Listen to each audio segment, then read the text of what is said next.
So the first thing that we're going to do, same deal, we go to Traktor Pro. The shortcut is Command comma. And we go into the preferences. The first thing we want to turn on in Ableton is external sync up here. We want to enable MIDI clock. That means it will send MIDI clock to Ableton if it were to be used as a master. And if it were to be used as a slave, which is the way that I used it, I wanted to use my Ableton to actually start Traktor, not the other way around. Okay, we have to set Traktor Pro to external. So we've turned them on. Turn them both on so you can go either or. Maybe you want to start Traktor with Ableton, or maybe you want Ableton to start Traktor. It's good to have them both on, right? The next thing we're going to do is go into Controller Manager right here, and we have to add a device. Okay, I've already added it, but you guys will add it by going to Add and adding a generic MIDI device. Okay.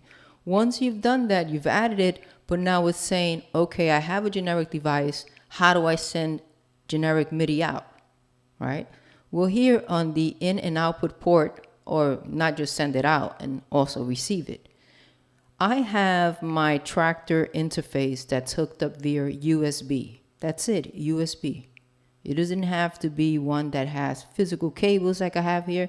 Just any key, even a controller that you may be using that has USB is fine to use, okay? Then you will set that to Traktor virtual input.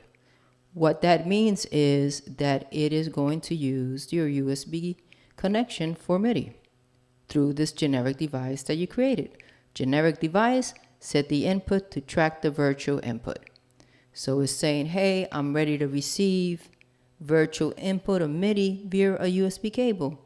And then I always like to do the output as well. And the output I've set to the same thing, virtual, which is the USB. Be careful with that, because sometimes if you make too many connections, you create a MIDI loop. So you want to be careful with that. So there we have it. Two things. Set it up in sync to external.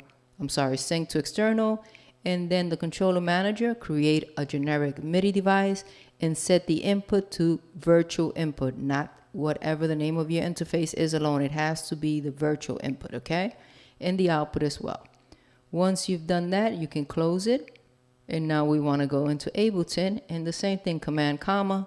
And here at the bottom, we're going to go to the MIDI tab in Ableton, scroll down, and we're going to find the Traktor virtual input. It is saying that Ableton is going to send out virtual MIDI clock to Traktor Pro or anything else that might receive it. So it's letting you know how Ableton is going to output the MIDI. It's going to output it via this virtual input. Okay, that's why you have to turn on the output and you turn on the sync on it.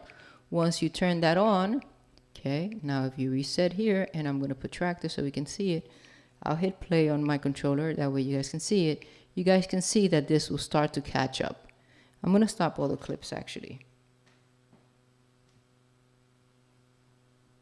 And I'm going to hit play. You guys can see that it started and that Traktor is also starting.